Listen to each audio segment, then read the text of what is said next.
जय श्री सीताराम, जय श्री राधे श्याम। कल हमने पढ़ा था, नगर में सबकी ऐसी अभिलाषा है, परंतु केकई के हृदय में बड़ी जलन हो रही है। कुसंगति पाकर कौन नष्ट नहीं होता। नीच के मत के अनुसार चलने से चतुराई नहीं रह जाती। अब आगे पढ़ते हैं।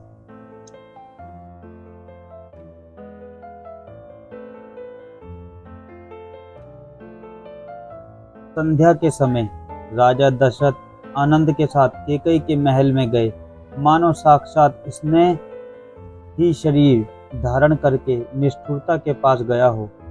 कोप भवन का नाम सुनकर राजा सहम गए। डर के मारे उनका पांव आगे को नहीं पड़ता। स्वयं देवराज इंद्र, जिनकी भुजाओं के बल पर राक्षसों से निर्भय होकर बसता है, और संपूर्ण राजा लोग जिनका रुख देखते रहते हैं, वही राजा दशरथ स्त्री का क्रोध सुनकर सूख गए। कामदेव का प्रताप और महिमा तो देखिए, जो त्रिशूल, वज्र और तलवार आदि की चोट अपने अंगों पर सहने वाला है। वे रतिनाथ कामदेव के पुष्प बाण से मारे गए। राजा डरते डरते अपनी प्यारी केकई के पास गए। उसकी दशा देखकर उन्हें बड़ा ही दुख हुआ। केकई जमीन पर पड़ी है, पुराना मोटा कपड़ा पहने हुए है, शरीर के नाना आभूषण को उतार कर फेंक दिया है। उस दुर्बुद्धि केकई को यह कुवेशता बुरा वेश कैसी फब रहा है, मानो भावी विधवापन की सूचना दे रही हो। राजा उसके पास जाकर कोमल वाणी से बोले, हे प्रिय, किस लिए रिसाई रूठी हो? हे रानी, किस लिए रूठी हो? यह कहकर राजा उसे हाथों से स्पर्श करते हैं तो वह उनके हाथ को झटक कर हटा देती है और ऐसे देखती है मानो क्रोध में भरी हुई नागिन क्रूर दुष्ट के दृष्टि से देख रही हो। दोनों वरदानों की वासनाएं उस नागिन की दो जीवें हैं और दोनों वरदान दांत हैं। वह काटने के लिए मर्म स्थान देख रही है। तुलसीदास जी कहते हैं कि राजा दशरथ होनहार होने के वश होकर इस प्रकार हाथ झटकने और नागिन की भांति देखने को कामदेव की पीड़ा ही समझ रहे हैं। राजा बार बार कह रहे हैं, सखी, हे सुमुखी, हे सलोचनी, हे कोमल बहनी, हे गजगामनी, मुझे अपने क्रोध का कारण तो सुना। हे प्रिय, किसने तेरा अनिष्ट किया? किसके दो सिर हैं? यमराज किसको लेना अपने लोक में ले जाना चाहते हैं? कह, किस कंगाल को राजा कर दूं और किस राजा को देश से निकाल दूं? तेरा शत्रु अमर देवता भी हो तो मैं उसे भी मार सकता हूँ। बेचारे कीड़े मकोड़े सरीखे नर नारी तो चीज ही क्या है। हे सुंदरी, तू तो मेरा स्वभाव जानती ही है कि मेरा मन सदा तेरे मुख रूपी चंद्रमा की ओर, चंद्रमा का चकोर है। हे प्रिय, मेरी प्रजा, कुटुंबी, सर्वस्व संपत्ति, पुत्र, यहाँ तक कि मेरे प्राण भी, ये सब तेरे वश में अधीन हैं। यदि मैं तुझसे कुछ कपट करके कहता हूँ तो हे भामिनी, मुझे 100 बार राम की सौगंध है।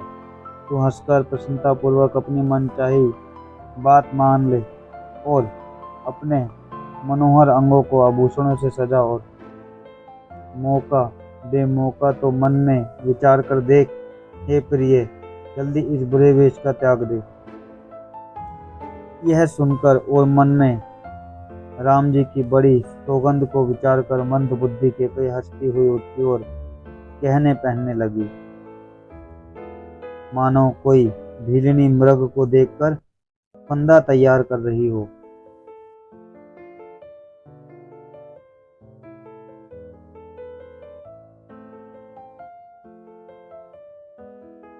अपने जी में केकई को सुहद जानकर राजा दशरथ भी प्रेम से पुलकित होकर कोमल और सुंदर वाणी से फिर बोले, हे भामिनी, तेरा मन चीता हो गया। नगर में घर घर आनंद के बधावे बज रहे हैं। मैं कल ही राम को युवराज पद दे रहा हूँ, इसलिए तो नैनी तू मंगल साज सज। यह सुनते ही उसका कठोर हृदय दलक उठा, फटने लगा, मानो पका हुआ बाल तोड़ थोड़ा छू गया हो। ऐसी भारी पीड़ा को भी उसने हंसकर छिपा लिया, जैसे चोर की स्त्री प्रकट होकर नहीं रोती जिसमें उसका भेद ना खुल जाए। राजा उसकी कपट चतुराई को नहीं लग सके, क्योंकि वह करोड़ों कुटिलों और शिरोमणि गुरु मंत्रा की पढ़ाई हुई है। जैसे चोर की स्त्री प्रकट होकर नहीं रोती। यद्यपि राजा नीति में निपुण है, परंतु प्रिय चरित्र अथाह समुद्र है। फिर वह कपट युक्त प्रेम बढ़ाकर, ऊपर से प्रेम दिखाकर, नेत्र और मुंह मोड़कर हंसती हुई बोली, हे प्रियतम, आप मांग मांग तो कहा करते हैं, पर देते लेते कुछ भी नहीं। आपने 2 वरदान देने को कहा था, उनके भी मिलने में संदेह है। राजा ने हंसकर कहा कि अब मैं तुम्हारा मर्म समझा। मान करना तुम्हें परम प्रिय है। तुमने उन वरों को धरोहर रखकर फिर कभी मांगा ही नहीं, और मेरा भूलने का स्वभाव होने से मुझे भी यह प्रसंग याद नहीं रहा। मुझे झूठ मूठ दोष मत दो, चाहे 2 के बदले 4 मांग लो। रघुकुल में सदा से यही रीति चली आई है कि प्राण भले ही चले जाएं, पर वचन नहीं जाता। असत्य के समान पापों का समूह भी नहीं है। क्या करोड़ों धुंधचियां मिलकर भी कहीं पहाड़ के समान हो सकती हैं? सत्य ही समस्त उत्तम सुकृतों पुण्य की जड़ है। यह बात वेद पुराणों में प्रसिद्ध है, और मनु जी ने भी यह बात कही है। उस पर मेरे द्वारा श्री रामचंद्र जी की शपथ करने में आ गई है, मुंह से निकल पड़ी है। श्री रघुनाथ जी मेरे सुकृत पुण्य और स्नेह की सीमा है। इस प्रकार बात पक्की करा के दुर्बुद्धि के कोई बोली, मानो उसने कुमत बुरे विचार रूपी दुष्ट पक्षी बाज को छोड़ने के लिए उसकी कुल ही खोल दी। आंखों पर जो टोपी बनी रहती।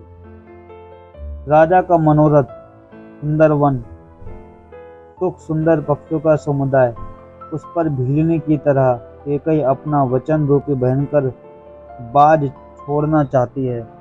वह बोली, हे प्राण प्रिय, सुनिए, मेरे मन को भाने वाला एक वर तो दीजिए। भरत को राज तिलक और हे नाथ दूसरा वर भी मैं हाथ जोड़कर मांगती हूँ, मेरा मनोरथ पूरा कीजिए।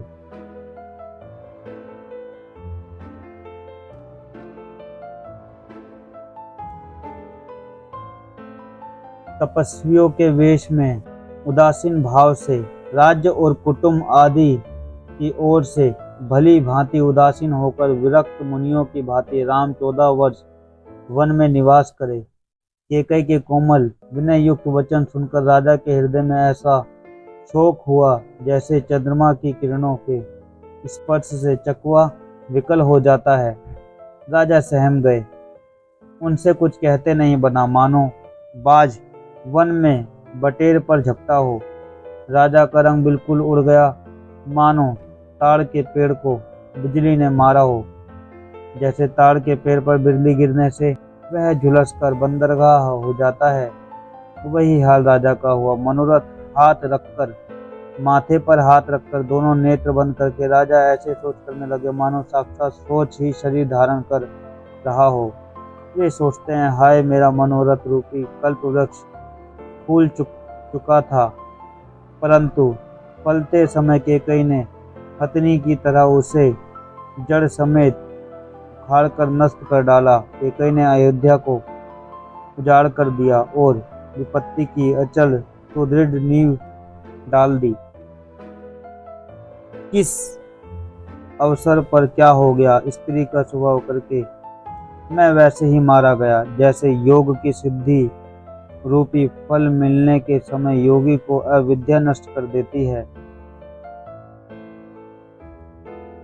इस प्रकार राजा मन ही मन झींक रहे हैं। राजा का ऐसा बुरा हाल देखकर दुर्बुद्धि केकई मन में बुरी तरह से क्रोधित हुई और बोली, क्या भरत आपके पुत्र नहीं हैं? क्या मुझे आप दाम देकर खरीद लाए हैं? क्या मैं आपकी विवाहित पत्नी नहीं हूँ?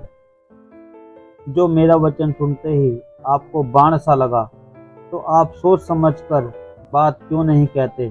उत्तर दीजिए, हाँ कीजिए, नहीं तो ना ही कर दीजिए। आप रघुवंश में सत्य प्रतिज्ञा वाले प्रसिद्ध हैं। आपने ही वर देने को कहा था, अब भले ही न दीजिए। सत्य को छोड़ दीजिए और जगत में अपयश लीजिए। सत्य की बड़ी सराहना करके वर देने को कहा था, समझा था कि यह सबेना ही मांग लेगी। राजा शिबी, दधीचि और बलि ने जो कुछ कहा, शरीर और धन त्याग कर भी उन्होंने अपने वचन की प्रतिज्ञा को निभाया। केकई बहुत ही कड़वे वचन कह रही है, मानो जले पर नमक छिड़क रही हो। धर्म की धुरी को धारण करने वाला राजा दशरथ ने धीरज धरकर नेत्र खोले और फिर धुनधुन कर तथा लंबी सांस लेकर इस प्रकार कहा कि इसने मुझे बड़े कुठार मारा, ऐसी कठिन परिस्थिति उत्पन्न कर दी जिससे बच निकलना कठिन हो गया है। प्रचंड क्रोध से जलती हुई केकई सामने इस प्रकार दिखाई पड़ी, मानो क्रोध रूपी तलवार नंगी म्यान से बाहर खड़ी हो। कुबुद्धि उस तलवार की मूठ है, निष्ठुरता धार है और वह कुबड़ी मंत्रा रूपी स्थान पर धरकर तेज हुई है। राजा ने देखा कि यह तलवार बड़ी ही भयानक और कठोर है और सोचा, क्या सत्य ही मेरा जीवन लेगी? क्या सत्य मेरा जीवन लगेगा? राजा अपनी छाती कड़ी करके बहुत ही नम्रता के साथ उसे केकई को प्रिय लगने वाली वाणी बोले, जय श्री सीताराम, जय श्री राधे श्याम। आज हमने यहाँ तक पढ़ा, कल आगे पढ़ा।